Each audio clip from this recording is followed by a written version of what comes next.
Hey, what's up trainers? Welcome to another episode of Top 5 series. तो आज हम बात करने वाले हैं दी top 5 attacker Pokémons for solo Q. So Pokemon unite में बहुत सारे अटैकर्स हैं, तो उस सारे अटैकर्स में से टॉप 5 सिलेक्ट करना एक बहुत मेहनत का काम है। तो इसी मेहनत के लिए आप एक लाइक कर दो वीडियो को, एंड चैनल को अभी तक सब्सक्राइब नहीं कर रखा तो सब्सक्राइब कर दो, उससे मुझे और मोटिवेशन मिलेगा ऐसे ही वीडियोज़ और बनाने के लिए। सो जल्दी से फटाफट चैनल को लाइक कर दो एंड सब्सक्राइब कर दो एंड अपने दोस्त के साथ शेयर कर दो वीडियो जल्दी से। सो यहाँ पे जो मैं लिस्ट बताने वाला हूँ वो लिस्ट मैंने सोलो क्यू को ध्यान में रखते हुए बनाया है, एंड वो मेरा पर्सनल ओपिनियन है। आपका ओपिनियन अलग हो सकता है, तो आपका ओपिनियन अगर अलग है तो वो मुझे कमेंट में बता सकते हो कि आपका ओपिनियन क्या है। तो आप ये ध्यान में रखना कि ये कोई ऑफिशियल लिस्ट नहीं है, ये मेरा पर्सनल लिस्ट है। सो आप अगर डिसएग्री करते हो तो मेरे को कमेंट में बता सकते हो। एंड ज़्यादा कुछ बोले बिना चलते हैं सीधा लिस्ट में। तो बात कर लेते हैं हम टॉप 5 के बारे में। सो जिस पोकेमॉन को मैंने नंबर 5 पे रखा है वो है इंटेलियन। तो इंटेलियन का नंबर 5 पे रखने का मेन रीज़न है इसका डैमेज और इसका मोबिलिटी। तो आपको पता ही है इंटेलियन का डैमेज कितना ज़्यादा हाई है। ये किसी भी पोकेमॉन को, चाहे वो अटैकर हो, चाहे वो ऑलराउंडर हो, चाहे वो डिफेंडर हो, ये किसी भी पोकेमॉन को विद इन सेकेंड्स मेल्ट कर सकता है, जिसकी वजह से ये अभी one of the best attacker है। जो कि आप इसको बहुत सारे टूर्नामेंट, कई जगहों पे आप इसका यूज़ देख सकते हो, बहुत ज़्यादा यूज़ हो रहा है ये, जिसकी वजह से मैं इसको one of the best attackers मानता हूँ। चाहे आप इसका किसी भी मूव सेट को ले लो, स्नाइप शॉट को ले लो, लिक्विडेशन को ले लो, दोनों ही मूव इसके बहुत ज़्यादा ओवर पावर्ड है एंड किसी भी पोकेमॉन को ईजीली मार सकता है। तो जिसकी वजह से मैं भी इंटेलियन को one of the best attackers मानता हूँ, एंड इसीलिए इंटेलियन को मैंने टॉप 5 पे रखा है इवन सोलो क्यू में। सो अभी बात कर लेते हैं नंबर 4 पोकेमॉन के बारे में। तो नंबर 4 पे मैंने रखा है one of the favourite Pokemon of unite players, Cinderace. तो सिंडरेस को नंबर 4 पे रखने का मेन रीज़न है इसका वर्सेटाइल होना। सिंडरेस के दोनों ही मूव सेट ऐसे हैं। इसका ब्लेज किक से आप फ्रंट लाइन पे इजीली खेल सकते हो, एंड इसके पायरो बॉल से आप एज ए सपोर्ट अटैकर भी खेल सकते हो एंड बहुत ज़्यादा डैमेज डील कर सकते हो, जिसकी वजह से ये one of the best attackers बन जाता है इन पोकेमॉन यूनाइट। आप इससे सोलो क्यू इजीली पुश कर सकते हो और इसका यूनाइट मूव बहुत वर्सेटाइल है। आप इससे चाहो तो बहुत ज़्यादा डैमेज दे सकते हो एनिमी को, या तो आप रेकवाजा या किसी भी ऑब्जेक्ट, रेजी लिकी, रेजी स्टील, रेजी रॉक, कुछ भी आप इजीली स्टील कर सकते हो इसके यूनाइट मूव से। तो ये एक बहुत ज़्यादा वर्सेटाइल पोकेमॉन है, आप इसको जैसे मर्जी यूज़ कर सकते हो। सो जिसकी वजह से Cinderace one of the best attackers बन जाता है फॉर सोलो क्यू। सो अभी आगे बढ़ते हैं हमारे नंबर 3 पोकेमॉन की तरफ। तो नंबर 3 पे मैंने जिस पोकेमॉन को रखा है वो है none other than Greninja, one of the most favourite and most popular Pokemon of all time, Greninja.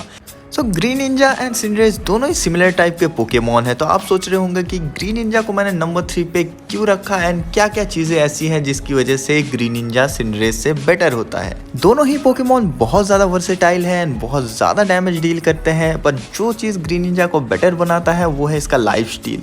आपने देखा होगा इसका सुरिकेन ले लो या फिर सर्फ ले लो, दोनों ही मूव से ग्रीनिंजा बहुत ज़्यादा हील होता है, जिसकी वजह से इसका सर्वाइवल फैक्टर सिंडरेस से बहुत ज़्यादा बेटर है एंड ये बहुत ज़्यादा सर्वाइव कर पाता है एंड इजीली किसी भी अटैकर को 1 वर्सेस 1 में डिफीट कर लेता है ग्रीनिंजा। इसके साथ ही इसका यूनाइट भी बहुत ज़्यादा यूज़फुल है, जिससे आप किसी भी ऑब्जेक्टिव को इजीली स्टील कर सकते हो एंड एनिमीज़ को ह्यूज डैमेज भी डील कर सकते हो।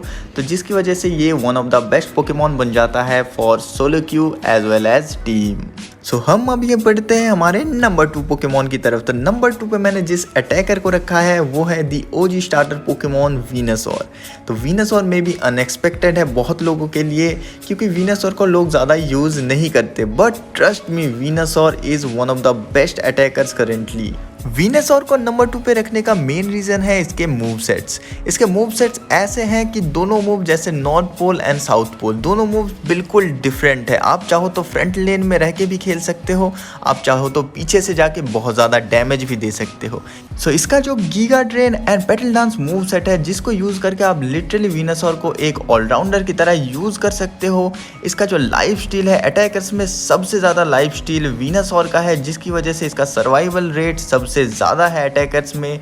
तो आप इसको लिटरली फ्रंट लाइन में गीगा ड्रेन और पेटल डांस के साथ यूज़ कर सकते हो, या फिर आप बैक लेन से सोलर बीम यूज़ करके बहुत ज़्यादा से ज़्यादा डैमेज डील कर सकते हो, जिसकी वजह से ये सबसे ज़्यादा वर्सेटाइल अटैकर बन जाता है and one of the best attackers भी बन जाता है इन पोकेमॉन यूनाइट। इसी के साथ इसका यूनाइट मूव भी काफ़ी बढ़िया है, जो कि बहुत ज़्यादा एरिया में डैमेज देता है। साथ ही साथ आप इससे लिटरली कोई भी ऑब्जेक्टिव स्टील कर सकते हो इसके सोलर बीम मूव के साथ, जिसकी वजह से इसको बहुत लोग प्रेफर करते हैं इवेंट टूर्नामेंट्स में भी। सो इन्हीं सभी रीजंस की वजह से मैंने रखा है वीनसोर को नंबर 2 पे फॉर सोलो क्यू। सो हम आ चुके हैं अपने लिस्ट के एंड में एंड आपने शायद गेस कर ही लिया होगा कि नंबर 1 पे मैंने किस पोकेमोन को रखा है, वो है म्यूटू वाई। तो मुझे ज़्यादा बताने की ज़रूरत है नहीं कि म्यूटू वाई को मैंने नंबर 1 पे क्यों रखा है, क्योंकि आपको पता ही होगा अभी Mewtwo X and Mewtwo Y दोनों ने पूरे गेम को ब्रेक कर रखा है। दोनों लिटरली सबसे ज़्यादा ब्रोकन पोकेमोन है अभी तक के रिलीज़ में। लिटरली जेसियन रिलीज़ के वक्त भी जो हाल हुआ था, अभी म्यूटू रिलीज़ के वक्त भी वही सेम चीज़ हो रहा है।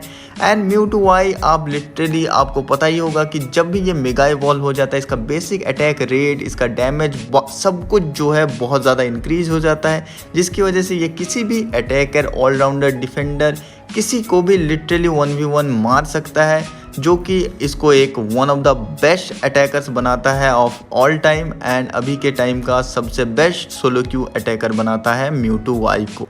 सो ये था top 5 best attackers for solo queue का लिस्ट। होप आप लोग को ये वीडियो पसंद आया होगा and there are many Pokemons जो कि डिजर्व करते थे टॉप 5 में आना, जैसे कि चैंडेलियर एंड एलोलन नाइनटेल्स, गार्डिवॉयर, बट ये कहीं ना कहीं वो सर्वाइवल कैपेबिलिटीज़ में लैक कर रहे थे, जिसकी वजह से उनको एक सपोर्ट अटैकर की कैटेगरी में आना पड़ा, जिसकी वजह से वो सोलो क्यू के लिए परफेक्ट फिट नहीं है, जिसकी वजह से मुझे उनको बाहर रखना पड़ा इस लिस्ट से।